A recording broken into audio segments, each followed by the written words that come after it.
Assalamualaikum warahmatullahi wabarakatuh. Alhamdulillahilladzi hadanal Islam wa ikhtara lana khairul anam Muhammadin alaihi salatu wassalam amma ba'd. Bapak Ibu sekalian yang saya hormati, jamaah hafizakumullah.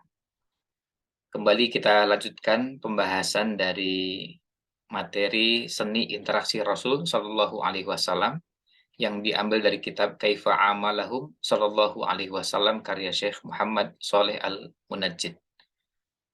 Pada kesempatan kali ini, insya Allah kita akan melanjutkan kembali pembahasan dari interaksi Nabi Shallallahu Alaihi Wasallam dengan segmen dakwah khusus. Dan kita akan lihat sama-sama di sini bagaimana Nabi Shallallahu Alaihi Wasallam berinteraksi dengan mustafti, dengan orang-orang yang bertanya, orang yang minta fatwa, orang yang konsultasi, termasuk juga orang yang curhat. Nah, ini pembahasannya. Insya Allah kita akan kaji bersama. Yang pada pembahasan sebelumnya sudah sampai pada pembahasan yang berkaitan dengan jawaban yang bijak. Ya. Ketika ada orang bertanya dan Nabi Shallallahu Alaihi Wasallam memberikan jawaban dengan jawaban yang bijak atas pertanyaan tersebut. Ya. Karena bisa jadi pertanyaan yang disajikan atau yang disampaikan kepada beliau pertanyaan yang sebetulnya kurang bermanfaat. Sementara ada hal lain yang lebih bermanfaat, maka diarahkan. Ya, diarahkan pada yang jelas manfaatnya, misalnya tanya tentang bulan, yas'alunaka 'anil ahillah.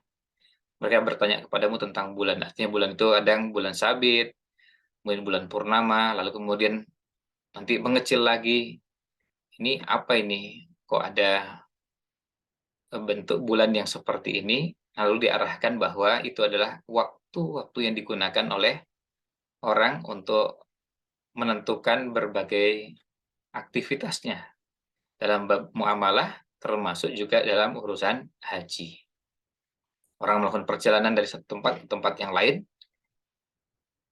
ada yang melihat panduannya dengan menggunakan apa yang ada di atas mereka itu bulan. Nah, kemudian kita lihat di sini pada bahasan berikutnya adalah ketika Nabi Shallallahu Alaihi Wasallam berinteraksi dengan mereka dengan cara yang baik. Kita bisa lihat di sini. Wa idza ra'assa ila bihajatin ila hukmin ma bayyanahu lahu wa illam yas'al anhu. Rasulullah SAW ketika melihat ada yang bertanya tentang hukum sesuatu, maka beliau jelaskan, meskipun tidak ditanyakan. Meskipun tidak ditanyakan, tapi dirasa perlu, maka beliau jelaskan. Imma lita'ummal faidah, bisa jadi agar faidahnya, kemanfaatnya bisa tersebar luas, auli annasa ila yahtaju ilaiha, atau penanya membutuhkannya, auli sababin akhir, atau karena sebab yang lain. Jadi kadang-kadang antara pertanyaan dengan jawaban bisa jadi jawabannya lebih dari yang ditanyakan, padahal ada hal yang tidak ditanyakan. Hal itu karena bisa jadi agar faedah dan manfaatnya bisa lebih luas, atau sebenarnya kelak penanya akan membutuhkannya. Kita bisa lihat coba di hadis Abu Hurairah radhiyallahu anhu. Sa'ala rajulun Rasulullah sallallahu alaihi wasallam. Ada seorang yang bertanya kepada Rasulullah sallallahu alaihi wasallam. Faqala, lalu orang itu bertanya, "Ya Rasulullah, wahai Rasulullah, inna narkabul bahr." Kami ini naik perahu di lautan. Wa nahmilu ma'anal qalila minal ma'. Dan kami hanya membawa air dalam jumlah yang terbatas. Fa in tawadda'na bihi atishna. Kalau kami berwudu dengan menggunakan air yang kami bawa, sejak dari daratan bawa air, sementara perjalanan juga bukan sebentar, maka kalau kita menggunakan air tersebut untuk wudu, maka kami akan kehausan. Karena air terbatas, kan nggak mungkin orang bawa air dalam jumlah yang sangat banyak sekali. Afanatawadda'u mimma ilbahr. Nah, ini pertanyaannya. Apa kami boleh berwudu dengan menggunakan air lautan? Jadi tidak menggunakan air yang kami bawa dari daratan. Ini air laut yang ada yang begitu banyak dan melimpah, boleh nggak kami berwudu dengan air tersebut? Lihat jawaban Nabi SAW, singkat, padat, tetapi ada hal lain yang beliau jelaskan. Faqala Rasulullah SAW, "Wat tahuru ma'uhu." Air laut itu suci dan mensucikan. Itu kalimatnya sangat luas maknanya. Artinya bukan cuma untuk wudhu. Bisa nggak untuk mandi? Bisa. Bisa nggak untuk nyuci pakaian? Bisa. Bisa nggak untuk, dan kalau mau disebutkan akan panjang, yang jelas airnya suci dan mensucikan. Jadi artinya bisa digunakan untuk bersih-bersih, aja membersihkan barang, membersihkan pakaian, membersihkan tubuh, membersihkan apa saja termasuk wudhu dalamnya. Ini kalimatnya maknanya luas. Wat tahuru ma'u. Ini langsung menjawab pertanyaannya, afana tawaddau mimma bahr. Tetapi ada kalimat berikutnya, al-hillu maitatuhu, bangkainya halal. Al-hillu maitatuhu, bangkainya halal. Nah, bangkainya halal, ya, itu artinya ini dalam pertanyaan tidak ada pertanyaan tentang bangkai. Status bangkai apa? Tapi bisa jadi ini diperlukan di kemudian hari. Dan jelas setelah kita memahami, kita baru sadar bahwa ternyata memang jelas diperlukan. Kalau di lautan, terus dapat ikan, tapi ikan yang kita tangkap, ikan yang ditangkap oleh para nelayan, statusnya bangkai. Kan tidak ada cara menyembelihnya. Mau ikan yang besar, bahkan sangat besar, dan ikan yang kecil-kecil. Yang berhasil ditangkap, setelah ditangkap, terus kemudian mati. Menggelepar, kemudian mati. Tidak ada proses penyembelihan. Berarti kan bangkai statusnya. Tapi bangkai laut, halal. Mau ikan yang mulai dari yang kecil sampai yang besar. Nah, ini tidak ditanyakan. Tetapi bisa jadi diperlukan oleh penanya. Karena apa? Penanya menyampaikan, inna narkabul bahr. Kami ini melakukan perjalanan di lautan. Nah, kalau di lautan ketemu ikan, sangat mungkin. Nah, kemudian boleh nggak makan ikannya? Belum ditanyakan, tapi Nabi SAW sudah memberikan jawabannya. Nah, ini contoh interaksi Nabi SAW dengan memberikan jawaban lebih daripada yang ditanyakan. Ini kata Imam Ibnul Arabi, wadzalika min mahasinil fatwa. Ini termasuk fatwa yang baik, fatwa yang indah. Ayuja afil jawabi bi aktsara mimma yus'alu anhu. Tatmiman lil faidah. Menjawab lebih daripada yang ditanyakan. Untuk menyempurnakan manfaat atau faidah, wa ifadatan li ilmin akharin ghairi mas'ulin anhu. Sekaligus juga memberikan ilmu lain yang tidak ditanyakan. Yang tidak ditanyakan. Wa yata'akkadu dzalika inda dhuhuril hajati ilal hukmi. Apalagi kalau kira-kira nanti diperlukan. Ya, diperlukan dalam perjalanan di lautan. Maka dijawab dengan yang lebih daripada yang ditanyakan. Ini yang pertama. Berikutnya kita lihat interaksi Nabi Shallallahu Alaihi Wasallam yang lain adalah warubbama kanatiz ziyadatu bayanan lima ashkala ala sa'ili fahmu. Bisa jadi tambahannya itu sebagai penjelasan untuk sesuatu yang sulit bagi penanya. Sulit untuk dipahami. Yang sulit untuk dipahami.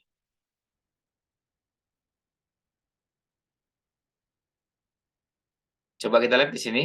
An Abdullah bin Mas'udin radhiyallahu anin Nabi sallallahu alaihi wasallam qala, dari sahabat Abdullah bin Mas'ud radhiyallahu dari Nabi sallallahu alaihi wasallam, beliau bersabda, la yadkhulul jannata man kana fi qalbihi mithqalu dzarratin min kibrin. Tidak akan masuk surga orang yang dalam hatinya ada seberat biji zarrah, ada seberat zarrah, sesuatu yang sangat kecil sekali, sifat takabur, sombong, angkuh. Nah, kemudian qala rajulun, ada orang yang bertanya, innar rajula yuhibbu ayyakuna thawbuhu hasanan wa na'luhu hasanatan. Ada orang itu yang dia ingin bajunya indah dan sendalnya juga bagus. Alas kakinya, sepatunya, sandalnya bagus. Ini bisa menjadi hal yang membingungkan. Ini boleh nggak ini? Boleh nggak orang melakukan hal tersebut? Jangan-jangan ini termasuk kategori sombong. Karena apa? Karena merasa punya kelebihan dari yang lain. Bajunya bagus, sementara yang lain biasa-biasa aja. Alas kakinya bagus, sementara yang lain biasa-biasa saja. Nah, lalu dijawab oleh Nabi SAW, Innallaha jamilun yuhibbul jamal. Yang ini menjawab pertanyaan tadi. Sesungguhnya Allah itu adalah zat yang maha indah dan Allah menyukai keindahan. Lalu dijelaskan al-kibru, tadi kan di atas disebutkan tentang sombong. Sombong, angkuh, takabur itu adalah batorul haq, menolak kebenaran, wa ghamtun nas, dan merendahkan orang lain. Bisa jadi orang berpakaian bagus dan dia tidak merendahkan orang lain. Dia hanya ingin berpenampilan yang rapi, bersih, bagus, tanpa ada unsur merendahkan orang lain. Maka tidak masalah. Tidak masalah orang berpakaian dengan pakaian yang bagus. Apalagi hadir di tempat-tempat yang mulia, di majelis ilmu, membawa atau menggunakan pakaian yang bagus. Kemudian datang menghadiri sholat, apalagi sholat Jumat, sholat Idul Fitri, sholat Idul Adha, menggunakan pakaian yang terbaik, itu bagus, ada tuntunannya. Dan tidak merendahkan orang lain. Nah, kalau merendahkan orang lain, ini masuk dalam kategori takabur. Jadi, tidak selalu orang berpakaian bagus, rapi, lalu maknanya meremehkan orang lain. Sama sekali tidak. Ya, sama sekali tidak. Nah, Nabi SAW menjelaskan di sini, ketika penanya menanyakan tentang bagaimana kalau orang yang suka bajunya bagus, sendal atau sepatunya bagus. Nah, Nabi SAW menjelaskan bahwa itu sesuatu yang dibenarkan, dicintai dalam syariat, bisa dianjurkan. Khudzu zinatakum inda kulli masjid. Berpakaian yang bagus, berpakaian yang rapi, kemudian terlihat indah. Ya. Kan kita senang kalau lihat orang hadir ke masjid itu dengan pakaian-pakaian yang bagus, rapi, bersih, dan tidak ada unsur sombong sama sekali. Ketimbang datang dengan pakaian yang kotor, bau, compang-camping, tentu akan lebih bagus kalau pakaiannya bersih, rapi, bagus, dan itu tidak ada korelasinya bahwa kalau berpakaian seperti itu pasti sombong, tidak. Meskipun bisa, ya, tapi ini dua hal yang berbeda. Maka tidak dimaknai bahwa orang yang berpakaian rapih berarti pasti sombong. Berpakaian bagus berarti pasti sombong, tidak begitu. Karena sombong itu menolak kebenaran. Bisa jadi orang pakainya compang-camping, tapi menolak kebenaran yang datang dari Allah SWT, datang dari Rasul SAW. Ini sombong. Meskipun pakaiannya compang-camping, pakaiannya jelek, pakaiannya kotor, bau, dan menolak kebenaran. Jadi, bisa dua-duanya, bisa yang rapi, bagus, tapi juga bisa yang tidak rapi dan tidak bagus, bahkan bau, tapi menolak kebenaran. Demikian pula merendahkan orang lain. Ini yang dinamakan dengan takabur. Selanjutnya, yang ketiga, warubbama kanat ziyadatu litarghibi fi fi'lil khairi. Bisa jadi tambahannya itu untuk memberikan anjuran dalam melakukan kebaikan. Ya, tambahannya itu sebagai bentuk untuk memberikan anjuran. Anjuran dalam melakukan kebaikan. Kita lihat hadisnya, an Abdullah bin Abbasin radhiyallahu anhuma, dari sahabat Abdullah bin Abbas radhiyallahu anhuma. Qala, beliau mengatakan,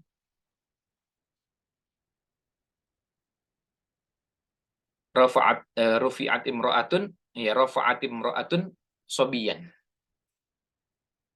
Laha. Seorang wanita mengangkat bayinya. Faqalat, ya Rasulullah, ali hadza hajjun? Kemudian orang ini bertanya, ya Rasulullah, apakah untuk anak ini ada haji? Maksudnya, apakah ada kewajiban haji untuk anak ini? Dijawab oleh Nabi SAW, Naam, walaki ajrun. Iya, dan engkau akan mendapatkan pahala. Nah, di sini tambahan penjelasannya bukan hanya untuk menjawab pertanyaannya, tapi juga untuk targhib fi fi'lil khair, untuk menganjurkan, mengajak orang melakukan kebajikan. Di sini kita bisa lihat penjelasan tambahnya adalah walaki ajrun, dan engkau akan mendapatkan pahala. Engkau sebagai ibunya akan mendapatkan pahala. Nah, ini memotivasi, ya, memotivasi orang untuk beramal. Jadi tambahan walaki ajrun berfungsi untuk targhib fi fi'lil khair. Memotivasi orang untuk melakukan kebaikan. Jadi kadang-kadang jawaban itu bukan cuma menjawab ya atau tidak, tapi apa? Ada motivasi yang disampaikan. Supaya apa? Orang melakukan kebaikan. Ayo, ketika ditanya, boleh nggak ini? Oh, jawabannya boleh. Dan malah bagus ini. Ada tuntunannya, kemudian dianjurkan. Nah, hal seperti itu memotivasi orang untuk melakukan kebaikan tersebut. Ini motivasi yang muncul untuk melakukan kebaikan tersebut. Kemudian yang berikutnya, yang keempat, ya maksudnya yang keempat untuk pertemuan kali ini, interaksi Nabi Shallallahu Alaihi Wasallam. Kita lihat di sini, wa kana yastafsilu minas sa'ili wa yastawdihu minhu yuhitu ilman bil waqi'ah. Kadang-kadang Nabi Shallallahu Alaihi Wasallam minta rincian, minta informasi tambahan, minta penjelasan agar bisa memahami apa yang sedang terjadi. Wa yajma'u atrafal mas'alati, dan bisa mengumpulkan pemahaman tentang apa yang terjadi pada masalah tersebut dilihat dari berbagai sisinya, dari berbagai sudut pandangnya.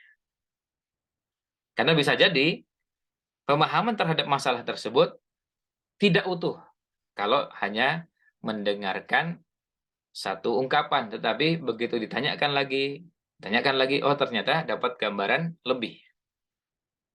Kenapa ini dilakukan? Litakunal fatwa mutabiqatan lil waqi'i tamaman. Supaya fatwa itu betul-betul sesuai dengan realitanya secara utuh. Paling gampangnya begini, kalau sekarang kita sama-sama bertanya kepada seorang ustadz. Ustadz, kalau seperti saya ini, atau begini pertanyaannya, Ustadz, kalau untuk pemula, belajar Sirah Nabawiyah itu dari buku apa? Atau bagaimana caranya? Nah, pertanyaan itu, atau yang semakna dengan itu, kalau disampaikan kepada seorang ustadz, akan lebih bagus kalau ustadznya mendapatkan informasi yang memadai tentang penanya. Saya tanya, pernah baca Khulasatul Nuril Yakin? Oh sudah, Ustaz. Oh ini berarti sudah dapat informasi tentang itu. Pernah baca, nah ada beberapa buku-buku yang ringkas, misalnya Tahdzibus Sirah Nabawiyahnya Imam Nawawi, yang diambil dari Tahdzibul Asma'i wal Lughat. Oh sudah, oh berarti ini penanya sudah pernah baca buku A, buku B, pernah baca ini? Oh belum, ini sudah. Nah, itu namanya yastafsil dan yastaudih. Jadi minta rincian, minta penjelasan lebih, supaya pada saat akan memberikan jawaban, sudah dapatkan gambaran dari berbagai sisinya. Agar pemahamannya menjadi lebih lengkap, lebih utuh. Nah, pada saat menjawab, akan lebih pas. Nah, kita lihat di sini, Anin Nu'man ibni Bashirin. Nu'man ibni Bashir ibni Sa'din radhiyallahu anhu. Dari Nu'man bin Bashir bin Sa'ad.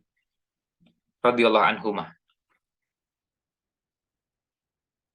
Qala, beliau mengatakan, sa'alat ummi abi ba'dal mauhibah li mimmalihi. Tsumma badalahu fawahabaha li. Ibu saya minta kepada bapak saya untuk memberikan suatu hadiah dari kekayaannya, dari hartanya yang dimiliki.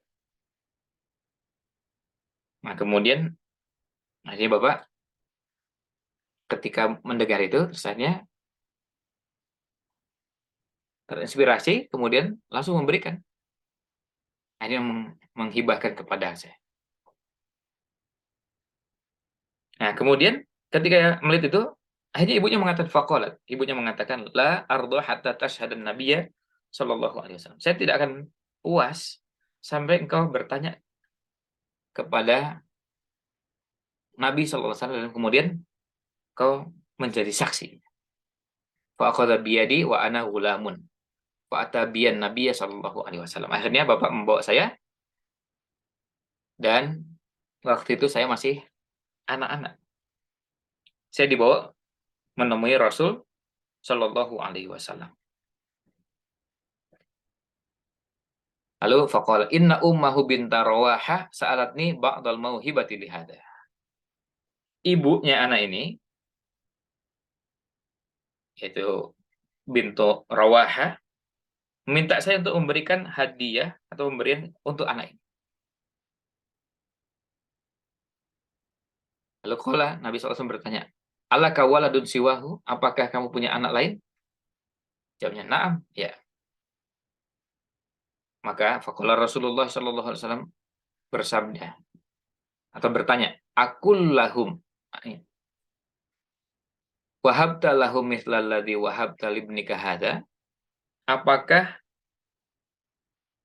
engkau memberikan kepada semua anak-anakmu sebagaimana engkau memberikan kepada anak ini? Jawabannya qala, la, tidak.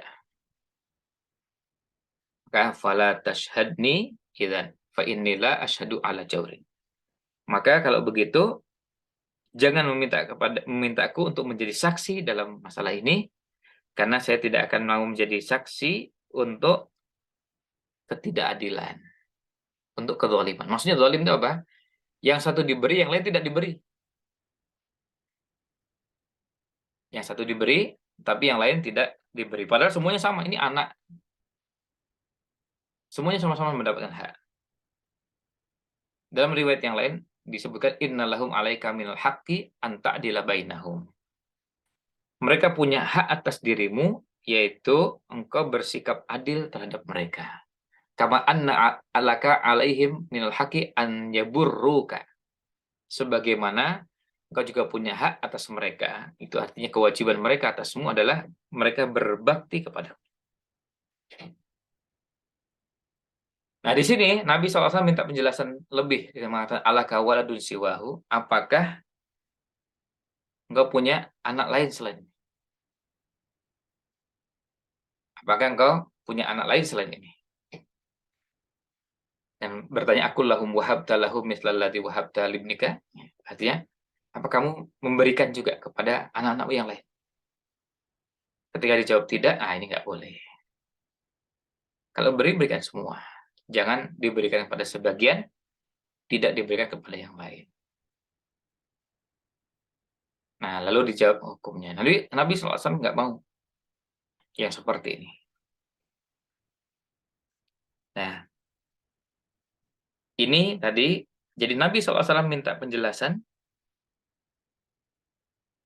minta tambahan rincian supaya bisa memahami persoalannya dengan baik, kemudian memberikan fatwa yang sesuai dengan realitanya. Ternyata pemberiannya hanya diberikan kepada satu anaknya, sementara anak yang lain nggak dapat. Makanya nggak boleh. Kalau beri semua. Kalau diberikan semua. Sebab bisa menimbulkan kecemburuan. Kenapa ini diberi, saya tidak diberi? Padahal sama-sama anak-anak, sama-sama berhak dapat. Nah, lihat yang lain.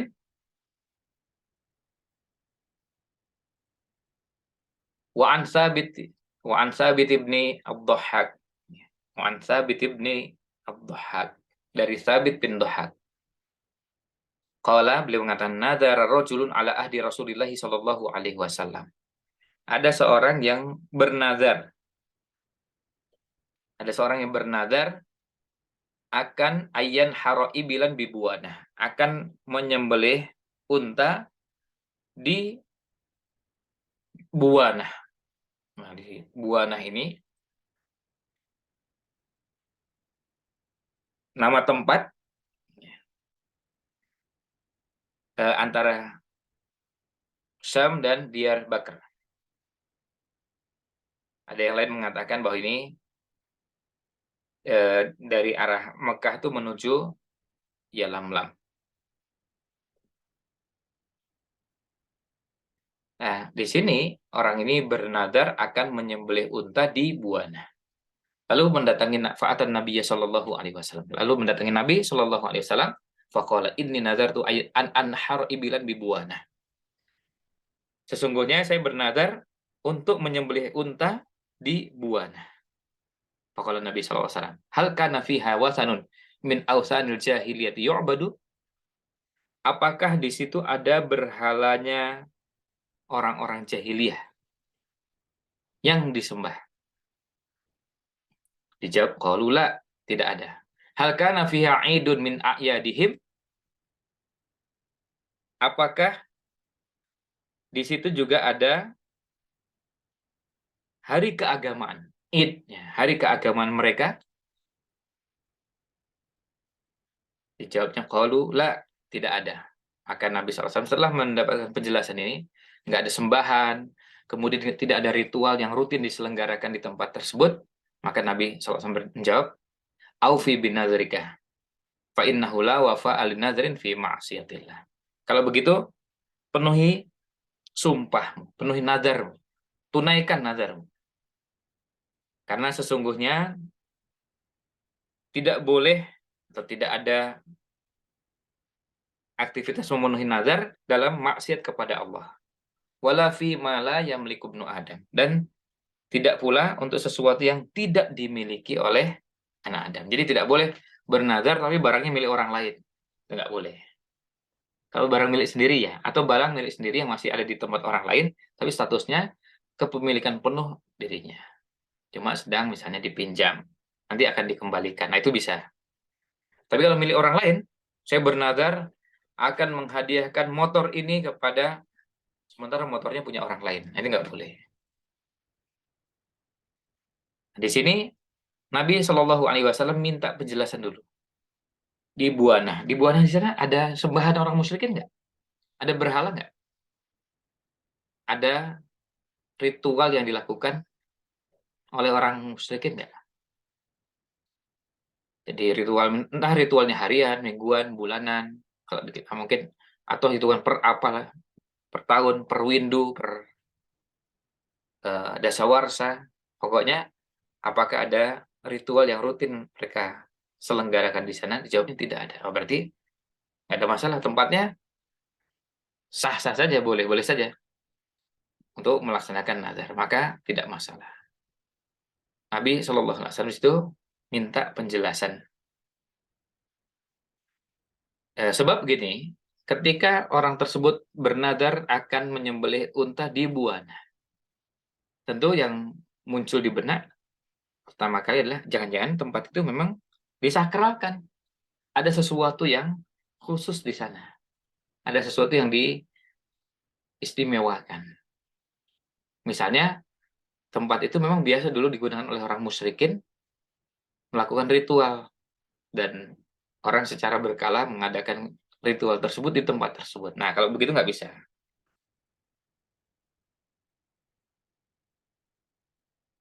Ya, tidak bisa. Tapi ketika disampaikan tidak ada,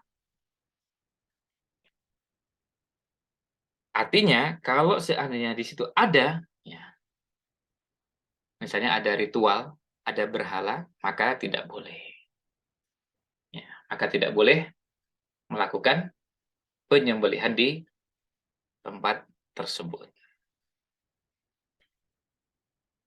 Jadi tidak boleh melakukan penyembelihan atau melakukan nazar di tempat tersebut kalau ada berhalanya orang-orang jahiliyah, atau bisa berhala atau sesuatu yang disakralkan, sesuatu yang dianggap punya kesucian atau punya keistimewaan. Tidak harus bentuknya patung, bisa kuburan, bisa pohon yang diagungkan atau apapun bentuknya. Nah, ini yang terkait dengan ya, yang terkait dengan apa eh, tempat buana tersebut. Nah, ini beberapa interaksi Nabi SAW dengan mustafti, dengan penanya. Di bagian akhir tadi kita dapati Nabi Shallallahu Alaihi Wasallam minta penjelasan, minta klarifikasi, minta informasi detail tentang apa yang ditanyakan supaya nanti jawabannya lebih tepat dengan yang diperlukan karena sudah mengetahui masalah ini dari berbagai sisinya. Nah, demikian ulasan yang bisa kita kaji pada kesempatan kali ini. Mudah-mudahan ada manfaat yang bisa diambil. Mohon maaf jika kurang berkenan. Wallahu a'lam. Wassalamualaikum ala Nabi Muhammad wa ala alihi wa sahbihi ajmain. Wassalamualaikum warahmatullahi wabarakatuh.